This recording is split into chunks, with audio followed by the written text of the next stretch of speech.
Binabati ko po kayo muli na isang Happy New Year. Sabi mo sa katabi mo, Happy New Year. Happy ba ang New Year mo? Ha? Blessed ba ang New Year natin? Praise God. Sapagkat ako'y po'y natutuwa. At narito ko po kayong muli na yung bagong taon. Amen? Dahil sapagkat ang bagong taon ay laging bago para sa Panginoon. Amen? Kaya ngayong 2025, harapin natin na may pag-asa, na may vision, na may direksyon ng taon na ito. Amen? Lalo na yung prayer ni Mami Gay kanina, napakaganda. Kinlaim ba ng bawat isa yung prayer kanina?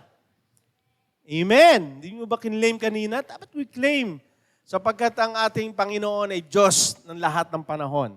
Kaya ngayong 2025, harapin natin ito na may buong pag-asa, na mayroon tayong vision at direksyon sa buhay natin. Napakahalaga po yan dahil nung nakaraang taon ay marami po tayong mga gustong hindi nangyari o mga hindi nagagawa natin na ayon sa kalooban ng Diyos. Pero alam natin, this coming 2025 ay tasamahan, tutulungan tayo ng Panginoon. Amen? Alam niyo po, may kwento ko, may isa pong bata na hindi niya po alam ang saysay ng buhay niya. Sabi niya, ano kaya ang saysay ng buhay ko? Bata po ito. At ano kaya ang dapat kong gawin para magkaroon ng makabuluhang buhay? Kaya nag-isip ang bata, sabi niya, ganito na lang. Ano ba yung saan ako magaling? Doon na lang ako magfo-focus. Sabi ng bata. Kaya po ang ginawa ng bata, dahil siya po ay marunong mag-swimming, mahilig siyang mag-swimming, yung po doon siya nag-focus. Kaya araw at gabi, nagsuswimming siya. Pag galing sa school, swimming, pag galing sa bahay, balik na naman, swimming. Pinagbuti niya po yung saan siya magaling sa swimming. At sa pagkakataon pong yun, ay meron po siyang nakita po na isang nakalagay, labanan ng swimming, paligsahan ng swimming. Sabi na, lalo siya nagkaroon ng determinasyon na lalong mag-ensayo.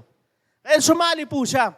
At pagsali po niya, hindi niya po alam, yung pinuntahan niya, pumunta doon sa lugar na doon po may swimming, nung paligsahan, nakita niya yung palang swimming, hindi swimming pool.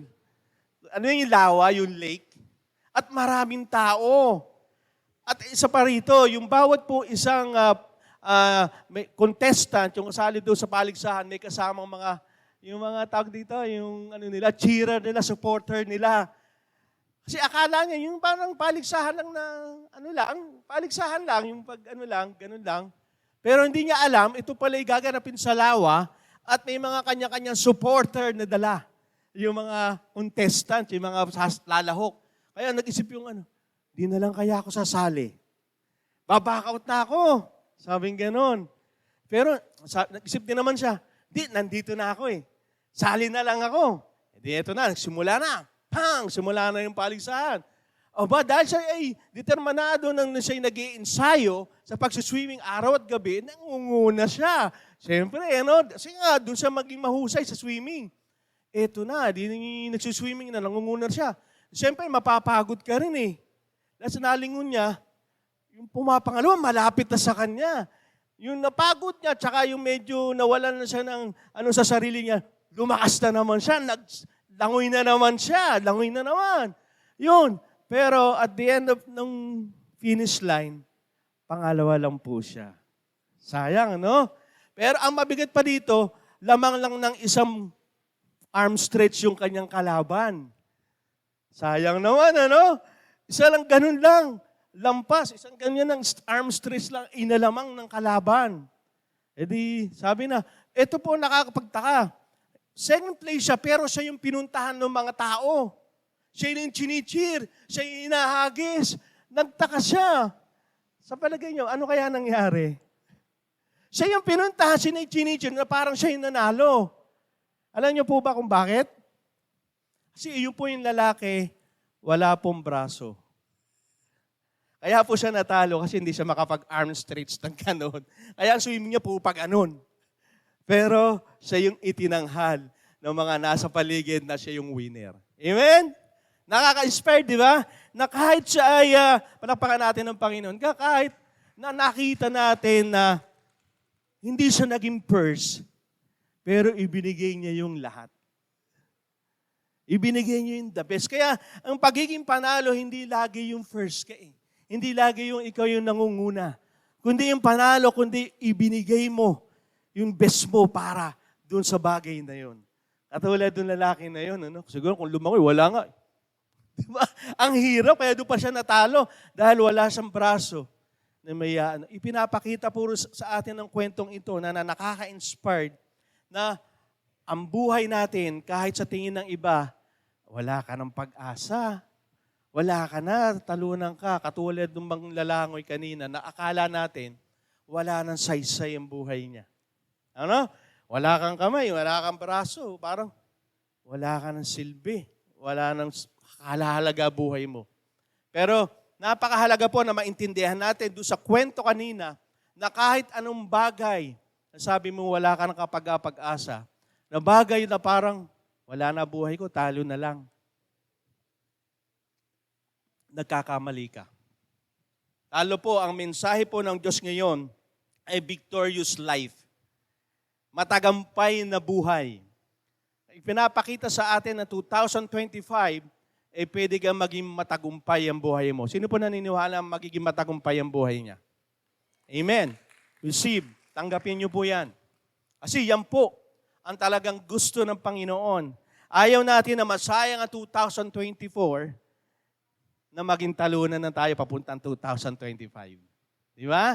Yung bagong taon talaga, na kung 2024 medyo nagpabengwang-bengwang ang buhay natin, medyo hindi maganda, pero sa 2025, may pag-asa tayo.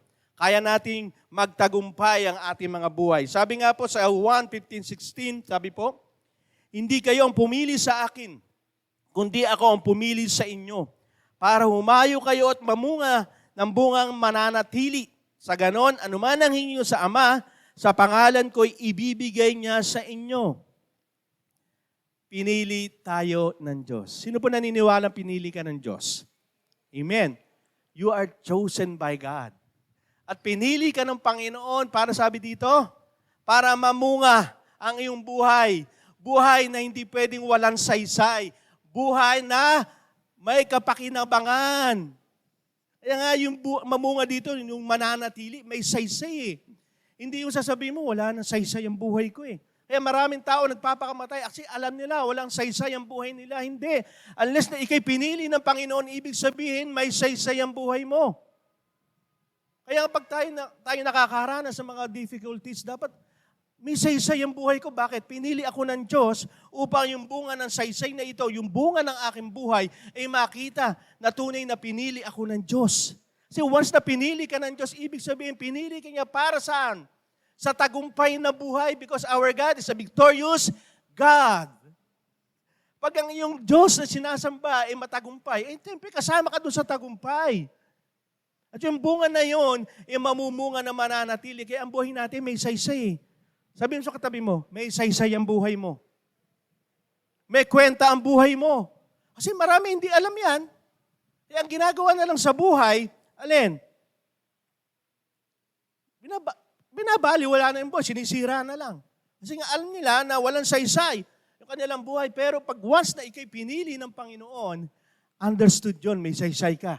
Kasi kasama mo ang Diyos na pumili sa iyo. At sa ganon, anuman ang hinyo sa Ama sa pangalan ko, ibibigay niya. Kaya kailangan may relasyon ka eh. Pinili ka ng Diyos, may ugnayan tayo. Tama po ba? Kasi dapat maintindihan po natin yon. Ayun, 2025, marami kasing Kristiyano. Hindi alam na Kristiyano ko pero wala ugnayan sa Panginoon. Once na may ugnayan tayo sa Panginoon, nakakalapit tayo sa Panginoon. Kailangan natin magamit ang pangalan ni Jesus upang magkaroon tayo ng ugnayan sa Diyos Ama. Kaya nga, di ba? Ang Panginoong Jesus, ang daan, katotohanan. Salamat, wala na pong iba. Siya yung magbibigay sa atin ng tagumpay na buhay kung meron tayong relasyon sa Kanya. Kung meron tayong ugnayan sa Kanya. Kaya pinili tayo dahil may ugnayan nga tayo sa Kanya. Kaya pag pinili kita, ibig sabihin, may ugnayan ako sa iyo. Tama? May relationship tayo. Bakit kailangan natin lumapit sa pangalan, sa pananalangin, lalo na po sa Diyos Ama? Alam niyo po dito sa mundo, ang hirap po tayong magtagumpay. Kasi marami tayong kalaban. Marami pumipigil sa atin upang yung pamumunga natin, yung ating pagiging matagumpay sa buhay, may pumipigil po. Ano po, may tatlo po dyan. Unang-una yung lust.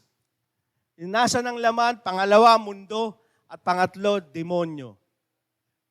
Yan po yung pumipigil sa atin upang hindi natin maranasan yung matagumpay na buhay. Ano po yung sinasabi po dito? Kasi sabi nga po dito, ang Christian life ay hindi mahirap, kundi imposible. Sabi, ito ay supernatural at kailangan natin dumipende sa banal na espiritu para sa supernatural na kapangyarihan. Ang pagiging Kristiyano po daw, ang Christian life ay hindi madali, kundi imposible. Kung gagamitin natin ay ating sariling laman, karunungan, kundi ang dapat ginagamit natin ay kapangyarihan ng banal na espiritu. Lalong-lalo po sa nasa ng laman. Ano po sinasabi sa Galatia 5:16-17? Kaya mamuhay kayo na ayon sa nais ng banal na espiritu para hindi nyo mapagbigyan ng pagnanasa ng laman. Ano po daw kailangan para maiwasan natin yung nasa ng laman? By walking by the Spirit. Sa pamamagitan ng natin sa banal na espiritu. Doon tayo umaayon, hindi po sa nasa ng laman. Sapagkat ninanasa ng laman ay laban sa nais ng espiritu. At ang nais ng espiritu ay laban sa ninanasa ng laman. Magkalaban ng dalawang ito, kaya hindi nyo magawa ang gusto nyong gawin. Yung gusto natin magtagumpay, hindi natin nagagawa. Bakit? Kasi yung nangunguna tayo sa ating buhay, yung ating nasa ng laman, yung gusto ng sarili natin, yung flesh. Sabi dito, magkalaban yun. Lalo po sa ating Panginoon. Hindi nga po pwede magsama ang nasa ng laman at ang banal na espiritu. Sabi nga sa banal na kasulatan, di ba, ang gawain ng mundo hindi pwede ihalo sa gawain ng Diyos. Ang mundo, lalong-lalo na po. Lalo na po, dahil ang bunga nito ay magdadala sa atin upang hindi tayo magtagumpay. Ano po ba ang bunga ng banal na espiritu? Namumuhay sa banal na espiritu. Makikita po natin sa Galatians 5:22-23. Ngunit ito ang bunga na makikita sa taong namumuhay sa kapangyarihan ng banal na espiritu.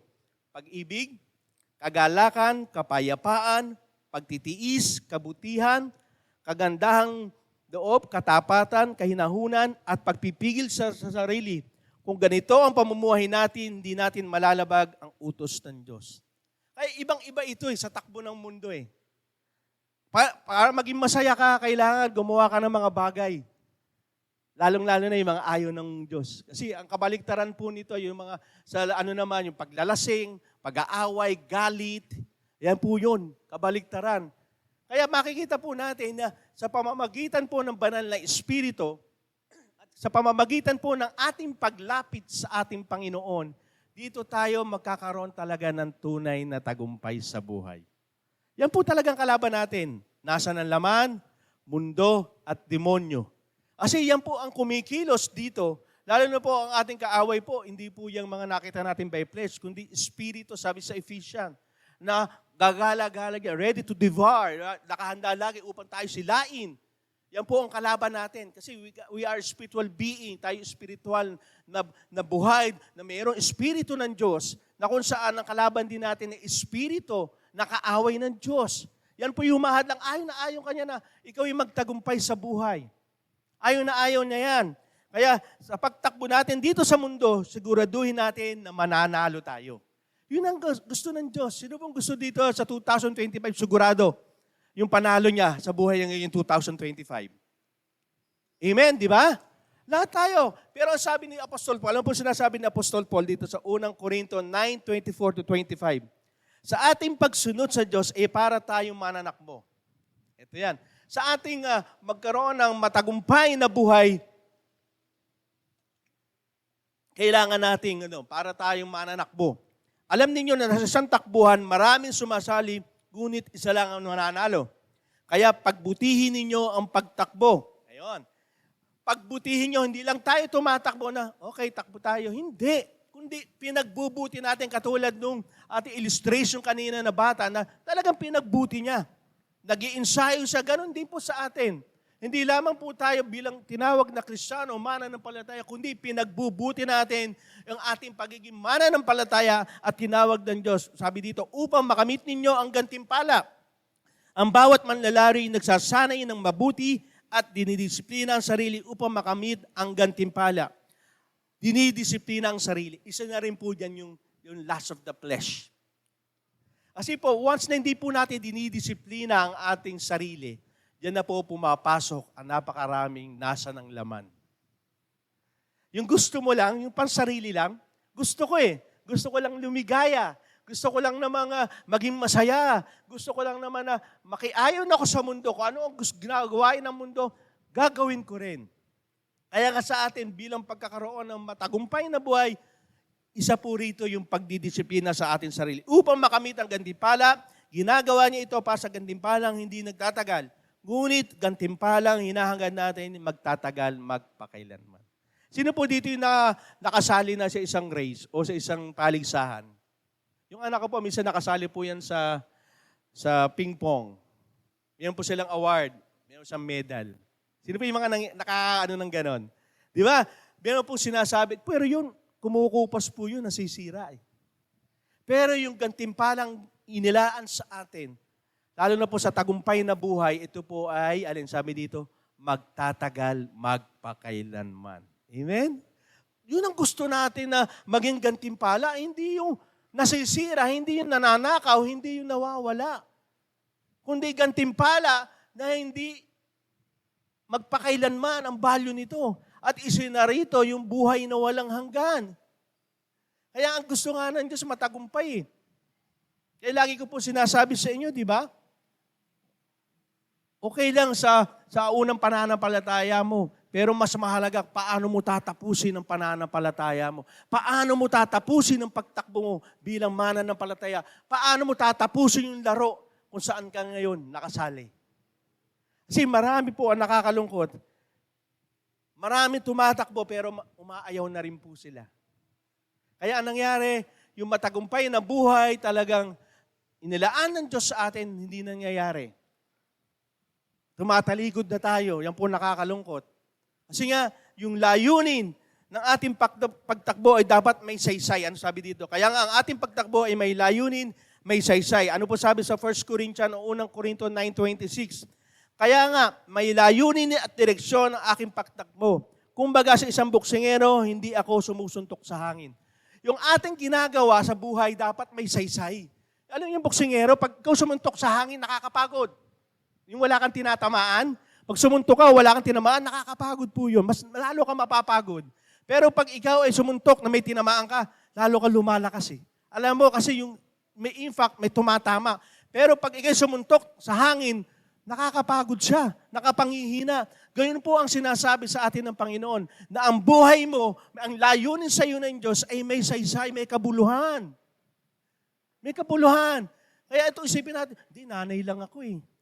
May layon, may makabuluhan ang buhay mo. Hindi, estudyante lang ako eh. Hindi, tatay lang. Hindi. Kasi mahina lang ako, ito lang inabot ko. No. Kasi nga, binigyan tayo ng buhay na matagumpay ng Diyos. At yan sa pamamagitan ng magkaroon tayo ng tamang relasyon sa Diyos at direksyon na naaayon sa pamamaraan ng Diyos. Alam niyo po ba, ang pagkakaroon ng matagumpay na buhay, ito po yung nakaayon dapat sa pamamaraan ng Diyos. Once na isang buhay mo, hindi ito nakaayon, naka-incline dun sa pamamaraan ng Diyos, hindi nakaangklang yung kaluluwa, yung pamamaraan sa Diyos, I tell you, 101% yung tagumpay lang dito sa mundo, pero sa kabilang buhay, hindi. Totoo po yan. Maniwala po kayo sa akin. Kasi marami po ako nakakilala na matagumpay, tinatawag lang matagumpay ang sarili nila. When all of the sudden, magpapakamatay sila. Parang, wala nang saysay yung buhay ko. Meron naman ako lahat eh. Meron na ikwento ko minsan sa inyo, di ba? Isang lalaki. Gwapo siya, mayaman siya. Talagang inaiinggitan siya. Pero, bigla na lang nagpakamatay. Kasi sinabi niya, nakuha ko na lahat, parang wala nang saysay ang buhay ko, wala nang pakinabang. Paulit-ulit na lang. Ganyan ang nangyayari. Kapag ang ating buhay, ang ating direksyon ng pagtakbo ay hindi po ito naaayon sa pamamaraan ng Diyos, I tell you, ililigaw ka niya. Ililigaw ka niya. Lalong-lalo na nga yung flesh, diba? Yung mundo, yung demonyo, yan yung humihila sa atin upang ilayo tayo doon sa pamamaraan ng Diyos. Ilayo tayo kung saan tama, idireksyon na kung ang buhay natin. At hindi tayo magtatagumpay unless yung layunit at pamamaraan ng Diyos ay wala sa atin. Para tayo sumusuntok sa hangin na layunin ni walang saysay o walang kabuluhan. Kapag ang pamamaraan ng Diyos sa buhay mo walang nagiging saysay ang buhay. Hindi mo naranasan minsan, parang papagod na ako, parang paulit-ulit na lang. Di ba, naranasan nyo yun? Kakapagod, parang ganito na lang babuhay ko? Paulit-ulit na lang? Kasi nga, hindi natin naiintindihan na merong katagumpayan o matagumpay na buhay na inaalaan sa atin ng Diyos. Kaya ngayong umagang ito, ang mensahe po ng ating Panginoon, susi sa matagumpay na buhay o key to victorious life. Gusto niyo po ba na magkaroon ng matagumpay talaga na buhay? Ito po yung susi. Ano? Ang ating verse ay makikita po sa 1 Corinthians o 1 Corinto 15:57. Ngunit salamat sa Diyos dahil binigyan niya tayo ng tagumpay sa mga bagay na ito sa pamamagitan ng ating Panginoong Hesukristo. Ang matagumpay na buhay is Diyos lang natin matatagpuan. Ulitin natin ha. Ngunit salamat sa Diyos dahil binigyan niya tayo ng tagumpay. Saan po nanggagaling ang tagumpay? Sa Diyos lamang. Kaya wag po nating hanapin sa kung saan. Hanapin natin dito, sa kabila, sa likod, sino-sino mga sa social media, no. Makikita lang po natin to sa ating Panginoon dahil naisang plano ng Diyos na tayo'y magtagumpay. May plano ang Diyos sa iyo. May plano ang Diyos sa ating lahat. At anong plano yun? Magtagumpay tayo sa pamamagitan ng ating Panginoong Jesus, kaya tayo magtatagumpay. Kaya ngayong umagang ito, tutungo tayo sa mensahe kung saan sa books ni Josue o Joshua, kung saan ipinakita rito paano nagtagumpay si Josue na kahit wala na si Moses na namatay na. Di ba minsan tayo, pag may tayo inaasahan, tapos biglang nawala, paano na ako? Magtatagumpay pa ba ako? Di ba, ganon? Magkakaroon pa ba ako ng pag-asa sa buhay, lalong-lalo na? Nawala na yung taong inaasahan ko? Para sa atin, ganon, pag nawala na yung boss ko, nawala na ako ng trabaho, nawala na ako ng mahal sa buhay, nawala na ako ng mga bagay na pinagsasandigan ko ng lakas ng loob, pero paano na? Pero malinaw pong sinasabi sa atin ng verse na kung saan magtatagumpay tayo, ito po sa pamamagitan ng ating Panginoon. Wala na pong iba. Kaya unang-una, ano pang susi upang tayo magtagumpay? Unang-una, alamin na may layunin ang Diyos sa iyo. Sabi mo sa tabi mo, may layunin ang Diyos sa iyo. Bakit po ba napakahalaga nito? Kasi nga po, marami po ang deceitfulness ng kaaway, sasabihin sa'yo, lalo na kung ikay marami sa nakaraan mo, mga failure decision, yung mga nangyaring hindi maganda, sasabihin sa'yo ng kaaway, wala na ang kwenta buhay mo. So, wala na. Walang kasaysay-saysay sa ginawa mo. Ay, nako, wala na kabuhay buhay. Tingnan mo yung mukha mo. Tingnan mo sarap ka sa salamin. Wala na kabuhay-buhay yan. Yan po. Ang sinasabi sa atin, lalo na kung tayo nagdaan 2024, ay para tayo nanlulumo, nangihina dahil bakit ko nagawa ito? Bakit nagdaan sa akin ito? Bakit mayroon pa bang ang buhay ko halaga sa nangyaring ito? Sa nangyaring desisyon ko? Ngayon ang madalas na sinasabi sa atin ng kaaway ng kasinungalingan na wala ka ng kwenta, wala ka ng halaga ang buhay mo, patapunes. Enjoy your life na lang. Pero hindi, bakit dito? Kasi alamin natin na may layunin sa iyo ang Diyos. May plano sa atin ang Diyos. Sabi nga sa Jeremiah 29:11, may plano siya. Na tayo pagpalain, ingatan, at bigyan ng matagumpay na buhay. Yun ay plano ng Diyos. Naniniwala po ba kayo sa plano ng Diyos? Kasi yun po eh. Kasi kung alam mo may plano ang Diyos sa iyo, alam mo ito, sasayangin mo ba buhay mo? Na alam mo yung planong iyon ay para pagtagumpayin ka, sasayangin ba yung buhay mo? Kung saan ang mga bagay na masisira ang buhay mo? Hindi. Ganyan po ang nangyari kay Josue. Si Josue po, o si Moses, sa mga Israelita, may covenant si Lord. At ang covenant na yon ay para dalhin sila sa lupang pangako. At sa pamamagitan po ni Moses, nilabas po sila sa Ehipto. Nilabas po sila. At yung covenant, ano yung covenant po? Yan po ay para sa pag-aasawa. Kaya nga, di ba, pag binasa niyo yung Bible, para tayong ikakasal sa ating Panginoon, ganyan po si Lord. May covenant po siya sa atin. Yung covenant na yon, isa din ito, yung tayo dalhin at bigyan tayo ng matagumpay na buhay. At sa pagpapagitan po kay Josue, makikita po natin na kung saan binigyan ng layunin muli si Josue kahit wala na si Moses na nangunguna o lingkod ng Panginoon. Ano po sinasabi sa Josue 1:1-3? Upang lalo natin maunawaan, sabi dito, nang mamatay na si Moses sa lingkod ng Panginoon, sinabi ng Panginoon sa kanang kamay na ni Moses na si Josue na anak ni Nun. Ito makita po natin, di ba sa 1 pa lang, alam mo na talagang lahat tayo po yung mamamatay. Kahit po lingkod ng Diyos. Paano sinasabi sa atin? Oh, ano yung pinagmamakulaki mo? Huwag ka magmalaki kasi mamamatay rin tayo lahat. At yun po ang nangyari kasi si Josue po ay lingkod lamang. Kumbaga kanang kamay lang eh. Nawala na si Moses. Ito pa, pagpatuloy. Patay na ang lingkod ko si Moses, kaya ngayon maganda kayo. Ikaw. Sino tinuturo ng Panginoon? Ikaw. Turo sa tabi mo, ikaw. Ikaw. May layunin sa iyo ang Diyos. Kahit wala na si Moses, kahit yung kanyang amo o lingkod na talagang si Moses ng Panginoon, hindi na baliwala si Josue. Bakit? May layunin din ako, sabi ng Diyos sa iyo. May layunin din ako. Sabi dito, patay na ang lingkod ko si Moses, kaya ngayon maganda kayo, ikaw at ang lahat ng Israelita sa pagtawid ng ilog Jordan, papunta sa lupang ibinigay ko sa inyo. Ayon sa ipinangako ko kay Moses, ibibigay ko sa inyo ang lahat ng lupang mararating ninyo. Si Josue, kanang kamay lang ni Moses. Di ba? Kumbaga sa alipin lang ni Moses, kumbaga sa ano. Nung namatay si Moses, paano na? Ano na? Hindi. Paano sabi ni Lord? Sa bawat isa sa atin may layunin ng Diyos. Bawat isa sa atin may plano ang Diyos sa atin. Amen? May plano ang Diyos sa atin. Kaya makikita natin dito na kahit anuman ang katatayuan mo sa buhay, may layunin sa iyo ang Diyos. Ano lang kasi ako, Pastor, grade 1 lang ang tinapos ko. May layunin sa iyo ang Diyos. Kasi, Pastor, ang dami kong sakit eh. May layunin sa iyo ang Diyos. Kasi, Pastor, ang dami kong pinagdaanan na masasamang yung mga ginawa kong decision. May layunin sa iyo ang Diyos. Alipin ka man o amo ka man, may layunin sa atin ang Diyos. Amen? May plano sa iyo ang Diyos. Yun po dapat nakikita natin. Sa tuwing tayo po ay hindi na pumapasok na 2025, kung tayo nakakaranas na hindi maganda sa ating buhay. Katulad po nito, namatay. Ang tagapanguna na si Moses, nakita nila kung paano yung miracles pamamagitan po ni Moses. Pero biglang nawala. Paano na? Hindi sabi ni Lord kay Josue, may layunin ako. Hindi lang kay Moses, pati sa'yo. May layunin ako. Mayroong great plan at perfect plan ang Diyos para sa ating lahat. Yun ang tandaan po natin. Naalala ko po si Pastor Mike, yung kami po ay katulad po niya, alam niyo naman po nangyari. Hindi naman po natin inaasahan.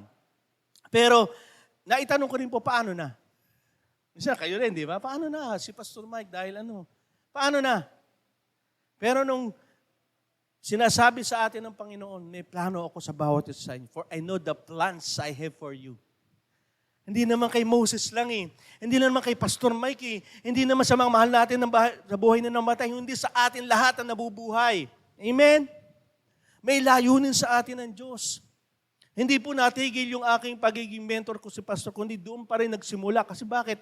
May layunin din sa akin ng Diyos. Isang may layunin ng Diyos para kay Pastor Mike sa ating church, sa bawat isa sa atin narito. Kaya nga narito tayong lahat eh. Dahil may layunin sa atin ng Diyos, may plano sa atin. Amen? Lalong-lalo na po. Praise God. Lalong-lalo na po. Malalapit na po ang ating anniversary. Salamat sa Panginoon. Kasi may layunin ng Diyos sa church. May layunin ng bawat sa atin dito. Hindi lang po tayo nakaupo, hindi lang po tayo nakikinig. Kundi may layunin ng Diyos sa atin upang makamtan natin yung palatuntunan at makasama tayo doon sa palatuntunan na yon. Magawa po natin. At dapat tayong kasama ang Diyos sa kanyang palatuntunan upang maging malapit po tayo sa Kanya. Kaya ngayong pamamaraan ng Diyos, pag ginagawa natin, nagiging malapit po tayo sa Kanya. Kaya anuman ang ipinangako ng Diyos, ipinangako po sa atin lahat. Hindi lang po sa mga Israelita, kundi sa atin po lahat, sapagkat ang katagumpayan ng ating buhay ay layunin at plano ng Diyos. Kaya ang plano ng Diyos eh. Di bali na lang kung plano mo, minsan gumigiba yan. Di ba? Kasi nga, may mga bagay na pangyayari na hindi maganda nangyayari. Oops, patay na. Pero ang Diyos hindi. Pag plano niya, mangyayari yon dahil layunin ng Diyos na tayo'y samahan. Walang, sabi dito sa Joshua 1:5, walang makakatalo sa iyo habang ikay mabubuhay. Sasamahan kita gaya ng pagsama ko kay Moses. Hindi kita iiwan o kaya'y pababayaan. Walang katalo-talo, magtatagumpay ka. Amen? Layunin ng Diyos yun. Dahil kasama mo siya eh. Kasi minsan tayo pag nakakaranas na gan, wala na akong kasama, nag-iisa lang ako. Hindi. May plano nga ang Diyos sa'yo. Hindi sasamahan ka doon sa plano na yon. Sasamahan kita gaya ng pagsama kay Moses. Pinapakita ng Diyos na hindi nagbabago ang kanyang layunin para sa lahat. Kung si Moses ay may layunin ako, may layunin din ako sa inyong lahat. Kay Josue, na isa lang alipin, na abalang siya, wala naman siyang pagmamalaki. Pero hindi, bakit? Kasi nga yung layunin na yon, nakasama sa plano ng tagumpay, kaya kasama mo ang Diyos. Kaya ngayon 2025, kung alam mo magtatagumpay ka, huwag kang matakot. Bakit? Kasama mo ang Diyos, sasamahan kita, hindi kita iiwan o pababayaan man lang. Amen. Huwag tayong matakot. Bakit? Ang pagsama sa atin ng Diyos ay magdadala sa atin na maging matapang para magtagumpay sa buhay. Ano po sabi sa Joshua 1:6? Magpakatatag ka, magpakatapang, dahil ikaw ang namumuno sa mga taong ito para ang kinin ng lupaing ipinangako ko sa mga ninuno nila. Kung alam mong kasama mo ang Diyos, magiging matapang ka. Kaya nga si Moses, ganun na lang siya humarap sa hari, sa Faraon. Bakit? Alam niya kasi may backup siya ng ating Panginoon eh. Kung ikaw ay binabackupan ka ng Diyos, kasama mo si Lord, hindi ka matatakot, magiging matapang ka. Bakit? Si Lord ang nangako, hindi naman ako eh. Tama? Kaya maging matapang tayo. Hindi pinanginaan, may konti lang pagsubok. Hindi na, ito ba yung matagumpay na buhay? Hindi. Kasama mo si Lord. Si Lord ang lalaban sa laban mo. Amen? Kaya nga sabi ko sa inyo, ang Christian life, imposibleng mangyari. Pero dahil sa banal na Espiritu, nagiging posible ito. Dahil ang Diyos na kumikilos sa iyo ay Diyos sa mga imposibleng bagay. Amen? Dahil kasama mo ang Diyos, magpakatatag ka. Layunin ng Diyos na maging matatag at matapang para magtagumpay sa buhay. Tignan natin ang kalakasan ng Diyos at hindi ang ating mga kahinaan. Si Josue, tinignan niya yung kalakasan ng Diyos kasi nakita niya kay Moses yon. Nakita niyo kung paano kumilos ang kamay ni Lord, yung kapangyarihan niya. Kung paano niya nakita yung hinati ni Lord ang dagat. Kung paano maraming mga himalang ginawa ng Diyos, katunayan yun na kailangan niya maging matapang. Sino po yung nakaranas na ng mga himala ng Diyos sa buhay niya? Pakitaas ang kamay. Amen. Ibig sabihin nun, maging matapang ka pagpasok nitong 2025. Bakit? Kasi naranasan na natin eh. Ang Diyos na nangako, sabi ko sa inyo, ang Diyos na nangako na magtatagumpay ka, i-claim mo yun. Bakit? Kasi layunin ng Diyos na sundin ng kanyang mga... Ito ba ang pinakamaganda? Layunin ng Diyos na sundin natin siya. Bakit? Kasi para tayo magkaroon ng tagumpay, ano po sabi sa Joshua 1:7?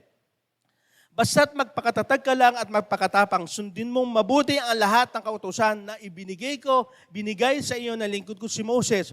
Huwag mo itong kalilimutan para magtagumpay ka sa lahat ng ginagawa mo. Ang nagbibigay sa atin ng katapangan at katatagan ay ang salita ng Diyos. Kasi hindi mo naman makikita yung pangako ng Diyos sa kung saan-saan kundi sa salita ng Diyos. Yung pamamaraan ng Diyos sa salita niya, sa banal na kasulatan ng Biblia. Kaya ini-encourage ko nga po kayong magbasa eh. Maging lifestyle po natin yun. Kasi doon po yung makikita natin yung pamamaraan ng Diyos. Doon natin makikita yung pangako ng Diyos. Doon natin makikita kung paano ipinapakita ng Diyos yung tagumpay na buhay sa bawat isa sa atin. Kaya isang susi ay yung pagbabasa ng salita ng Diyos. Kasi hindi mo nalalaman, yun ang kaaway. Walang pangako sa iyo ang Diyos. Yun ang buhay mo ngayon. Kasi hindi ka nga nagbabasa ng salita ng Diyos. Pag hindi ka nagbasa, paano mo masusunod? Hindi mo nga nagbabasa. Kaya wag nating maging headline yung katatayo kasi busy ko eh. Ano mo na ako, estudyante ko, alam mo, pastor, estudyante, hindi ako pwede magbasa, busy. I'm too busy sa trabaho. I'm too busy kasi kailangan battery di pamilya. O hindi busy din sa si Lord para mabigyan ka ng tagumpay. Gusto ba natin yon? Kaya maraming ganyang bagay eh. Kasi nga, layunin ng Diyos, nasundin natin yung utos niya, pero hindi natin ginagawa. Kaya lust of the flesh, katamaran. Di ba minsan? Pero pag gamit ng cellphone, social media, 2 hours, 3 hours, pagbabasa ng Bible, 1 minute, nakabantok eh. Layunin ng Diyos yan. Kung gusto mo at susi ng matagumpay ng buhay, I tell you, sabi ko sa inyo, magbasa kayo ng salita ng Diyos. Sundin natin yung utos ng ating Panginoon. Ang susi sa matagumpay na buhay, ang alamin na may pangako ang Diyos na may matagumpay na buhay ka. May pangako ang Diyos sa yan. Sabi mo sa katabi mo, may pangako ang Diyos sa iyo. Alam mo, ang Diyos, pag nangako, mangyayari, hindi napapako. Yan po ang Diyos. Ano po sinasabi sa Hosea 1:8? Huwag mong kalimutan basahin ang aklat ng kautusan, pagbulay-bulayin mo ito araw at gabi para malaman mo kung paano matupad ng mabuti ang lahat ng kasulat dito. Kung gagawin mo ito, uulad ka at magtatagumpay. Pangako ng Diyos na uunlad ka at magtatagumpay. Pero ano ba sabi sa una? Kung alam natin yung layunin ng Diyos sa buhay natin. Yung nakit sa unang verse. Huwag niyong kalimutan basahin ang aklat ng kautusan. Layunin ng Diyos na malaman natin yung kanyang kalooban, yung kanyang pamamaraan, yung kanyang gusto, yung kanyang panuntunan sa buhay. Dapat alam natin yun. Kaya tayo marami ang nadideceive o naliling ng kaaway.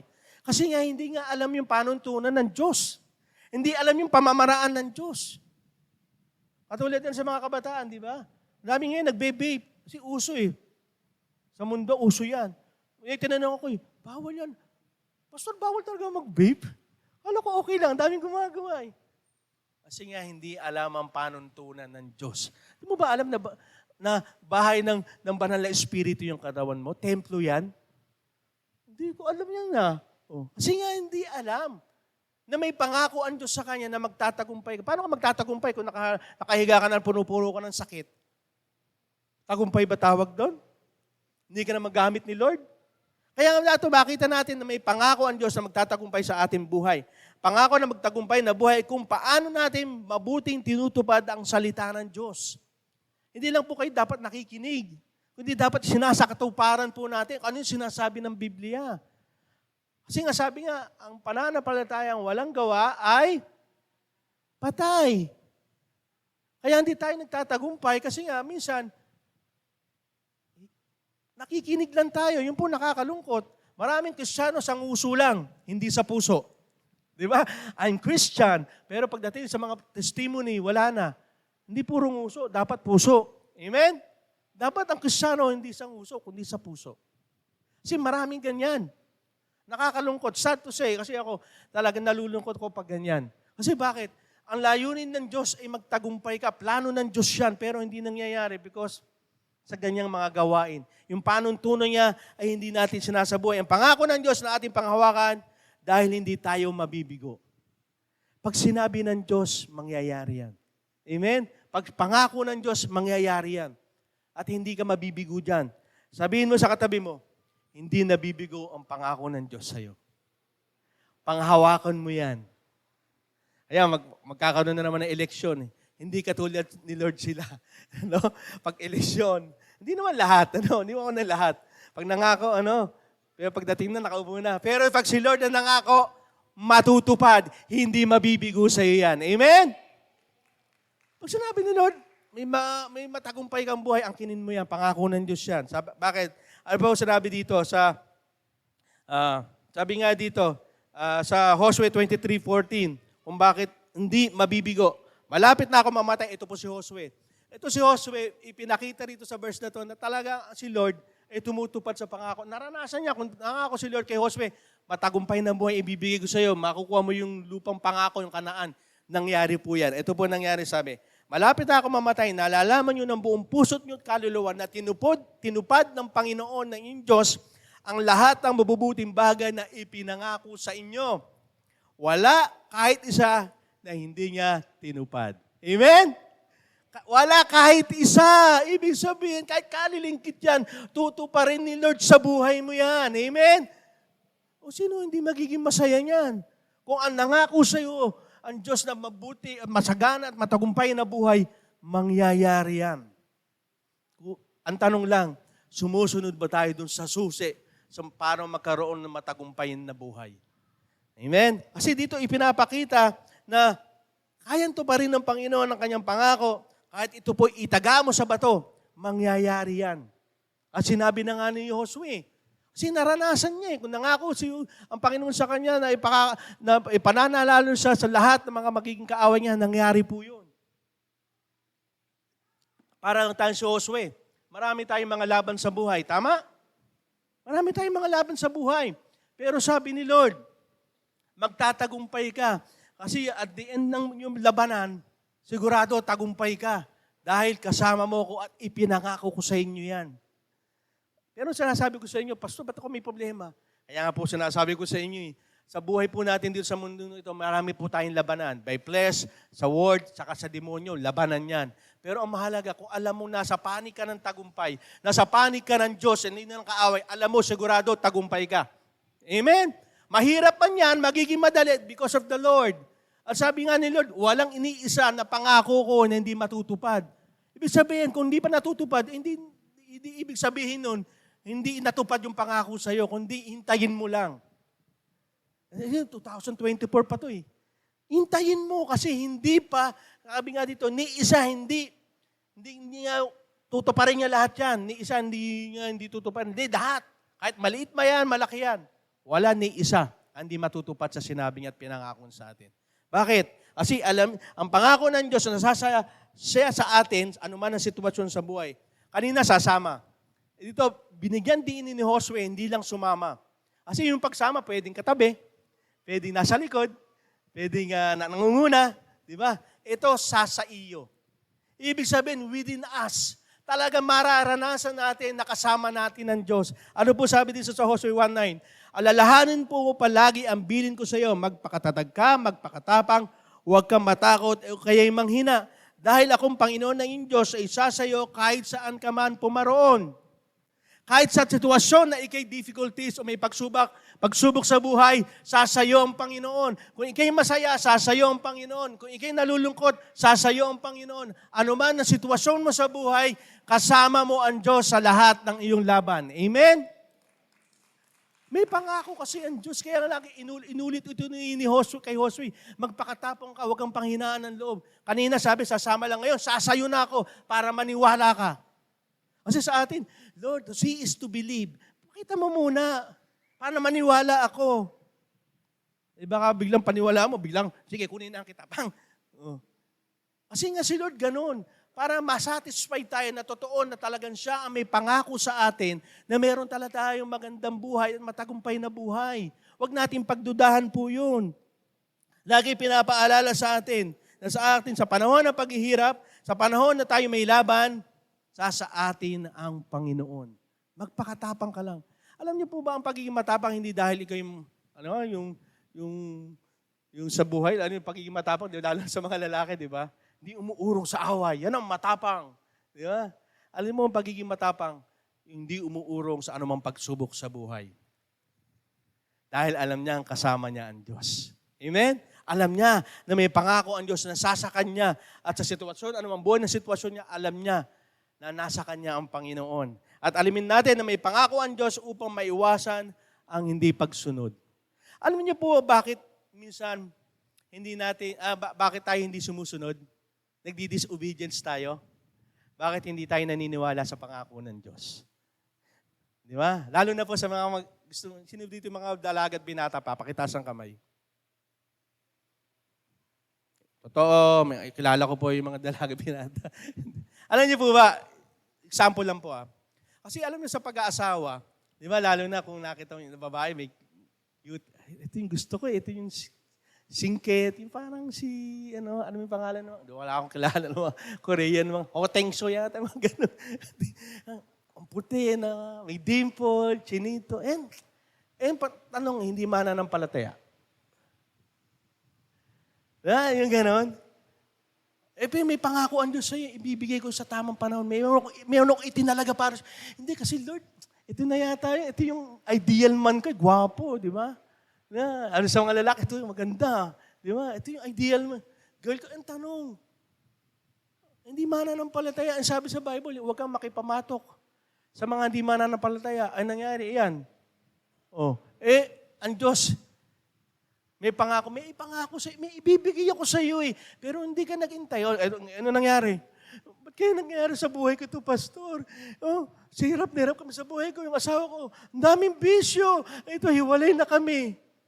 Kasi nga, hindi ka naniwala sa pangako ng Diyos, kaya ka nag-disobey. Tama? Kaya tayo nagdi-disobey kasi hindi natin pinaniniwalaan ang pangako ng Diyos. Once na ikaw'y naniniwala at hindi ka nagdududa sa pangako ng Diyos, susunod ka sa Diyos. Amen? Katulad na lang ako. Ilang beses na sasabihin, Mer, masaya ka pa ba sa buhay mo? Di ba sa'yo mo dati, umiinom ka, tayong barkada, bibidyo okay ka pa, lumalabas ka pa, etc., etc. Pero sabi sa akin nila, may pangako sa'yo, anak. Magiging masaya ka sa piling ko lang. Nangyari nga yun. Kasi kung di ako naniwala sa pangako ng Diyos, wala po ako dito.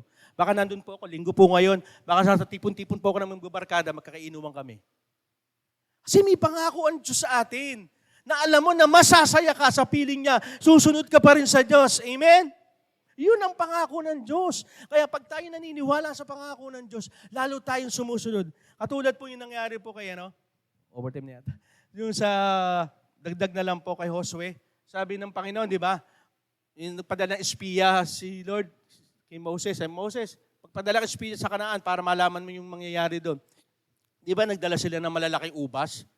Isang gano'n na ubas, isang tawag lang, bulig. 2 tao ang nagkakarga. Isang gano'n, no? Hindi ubas yun. Ubas. Ang laki. Di ba? 2 tao nagbubuhat. Kaya dumating sila kay Moses, sabi nila, hindi natin kaya yun. Kasi yan, lalaking tao nila eh. Matatalo lang tayo. Ano mo, nagalit ang Panginoon. Sabi niya, di ba ipinangako ko sa inyo na ibibigay ko sa inyo yan? Bakit ngayon nagdududa ka na hindi ko kayo pagtatagumpayin?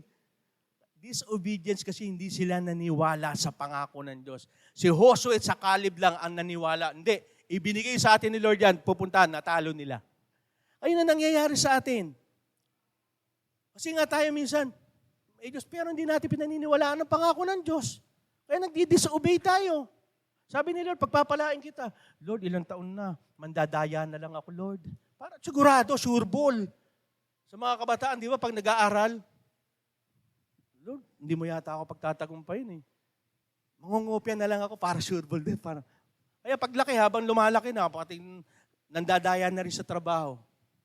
Kasi hindi naman ang pangako ng Diyos eh. Kung naniniwala ka na pagtatagumpayin ka ng Diyos, susunod ka sa Diyos. Amen? Dahil sa pangako ng Diyos. Kaya mahalaga na iintindihan po natin, yung pangako ng Diyos, ito ay nagbibigay sa atin na lalo tayong sumunod. Ang tanong, naniniwala ka ba sa pangako ng Diyos? Sumasampalataya ka ba sa pangako ng Diyos? Sabi nga dito sa Hebreo 3:18-19, at sino bang sinusumpa ng Diyos na hindi makakamtan ng kapahingahan? Hindi ba't ang mga ayaw sumunod sa Kanya? Ito yung walang kapahingahan, ito yung hindi makakapunta ng walang eternal life. Hindi ba't ang mga ayaw sumunod sa Kanya? Kaya malinaw na hindi nila makakamtan ng kapahingahan dahil sa kawalan ng pananampalataya sa Diyos. Kaya hindi nila makakamtan ng pangako ng Diyos because of lack of faith. Hindi sila naniniwala sa pangako ng Diyos. Pero lahat tayo nandito naniniwala sa pangako ng Diyos. Amen? Naniniwala tayo sa matagumpay na buhay. Dahil pangako ng Diyos yan, alam natin na ibibigay ito ng Diyos. Kaya ngayon 2025, magtiwala lang tayo sa Panginoon. Huwag sa talino natin, sa kakayahan natin, sa anumang meron tayo ngayon. Mawawala po lahat yan. Wala tayong ipagmamalaki sa Diyos. Ang kailangan lang po natin, yung susi na matagumpay na buhay, ito yan, na may layunin sa iyo ang Diyos. Pangalawa, may pangako sa iyo ang Diyos. At 2025, alamin natin yung layunin ng Diyos na yun. At yun po sa pamamagitan ng pag-attend nyo po dito. Pagdating ng temple group, pagbabasa po ng salita ng Diyos, nandun po yung layunin at pangako ng Diyos. Huwag po natin gawin na parang spare time lang po yung mga bagay na yun. At sasabihin natin, ba't kaya ganito ang buhay ko? Bakit kaya ganito ang aking decision? Bakit ganito ang pamamaraan ko? Kasi nga yung susi para sa matagumpay na buhay, hindi po natin ginagawa. Hindi natin po nakikita, hindi po natin inaalam. Kaya ngayon 2025, alamin mo na may layunin sa iyo ang Diyos. Pangalawa, may pangako ang Diyos sa ating lahat na matagumpay na buhay. Amen? Palakpakan natin ang Panginoon. Tayo po'y manalangin. Let's bow our head and close your eyes.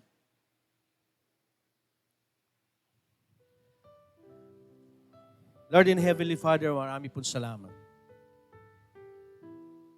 Pinupuri ka namin, Panginoon. You are worthy to be praised, God. Hallelujah to your name, Panginoon Diyos. Lord, salamat po, Panginoon, sa bagong taon. Salamat sa 2024. Alam namin, Panginoon, na marami pa kayong bagay na gusto niyo pang ibigay sa amin. The best is yet to come. Sabi po ng kanta kanina. Lord, tunay nga po, Panginoon, may napakagandang bagay pa na hinanda niyo para sa amin lahat. Eh sa oras na ito, Panginoon, katulad ng pangako niyo sa amin na matagumpay na buhay, ay ibinibigay niyo sa amin. Sapagkat ang layunin mo, Panginoon, na kami magtagumpay, ang plano mo, ay nandun, Panginoon. Pangako niyo po yan. Kaya sa oras na ito, Panginoon, simula ng bagong taon, unang linggo ng 2025, Lord, Lord, tulungan mo kami na alamin yung layunin mo sa aming buhay. Hindi ko saan ang mga bagay sa mundong ito na nakafocus kami, na nagdadala sa amin na mailayo kami, Panginoon, sa matagumpay na buhay. Ang matagumpay na buhay, Panginoon, hindi lang financial blessing. Hindi lang dahil marami kang kayamanan o nakikita o pamantayan ng mundong ito. Kundi ang matagumpay na buhay, makasama kayo eternal, Panginoon. Lord, pangalawa lang yung mga material things, Panginoon. Kaya sa oras na ito, Panginoon, ilagay niyo sa puso namin yung tunay na Kristiyano. Sinasa puso ang inyong mga utos. Sinasabuhay ito, Panginoon. Yung layunit, pamamaraan mo, alam po namin para hindi po kami na-deceive ng kaaway, ng kasinungalingan ng kaaway. Yung katotohanan ng manguna sa amin, na kahit mahirap gawin to, gagawin namin, Panginoon, para sa layunin, para sa pamamaraan mo, Panginoon. Ngayon, 2025, Panginoon, ang taon na kami susunod sa inyo. Naaalamin namin yung pamamaraan mo, Panginoon, at gagawin namin ito. Hindi kami magbabaliwala lang, Panginoon, at bibingi-bingihan, bubulag-bulagan, Panginoon, sa nangyayari sa aming buhay. Sapagkat alam namin, Panginoon, na may pangako at plano kayo sa amin na masagana at matagumpay na buhay. Pangako niyo po yan, Panginoon. At panghawakan po namin itong pangako na ito. Na hindi kami magdududa na kahit ilang taon na lumipas. Pero pangako niyo pa rin to. Pero it doesn't mean na hindi matutupad ang pangakong ito. Sapagkat sinabi niyo po yan sa Book of Joshua, Panginoon, na lahat ay matutupad sa tamang panahon, Panginoon. Kaya sa oras na ito, Lord, nagpapakumbaba kami sa inyo. Lumalapit kami sa inyo na may buong pananampalataya. Gawin niyo po, Panginoon, yung kalooban niyo, yung plano niyo, yung pangako niyo po sa amin. Lord, ngayon pa lamang nagpapasalamat na kami sa inyo sa matagumpay na ibibigay niyo sa amin. Alam namin, Panginoon, na hindi lamang tatayo ang kaaway, ang lust of the flesh sa mundong ito, Panginoon. Pero Lord, alam namin, nakasama namin kayo. Kayo po isa sa amin, Panginoon. At ang iyong pangako ang aming pangahawakan na mangyayari ang tagumpay sapagkat kasama namin kayo. Didisiplinahin namin ang aming buhay. Disiplinahin namin ang aming isipan, ang aming puso, Panginoon, sa mga bagay ng mundo. Kundi asamin namin ang bagay na makalangit, makadiyos at pamamaraan mo, Panginoon. Lord, salamat po, Panginoon, sa iyong salita at pangako. Salamat sa layunin mo na kami, Panginoon, ay magkaroon ng matagumpay na buhay. Salamat po, Panginoon. Ito po ang aming dalangin sa pangalan ni Jesus. Ang lahat ay magsabi ng Amen. Amen. Palakpakan po natin ng Panginoon.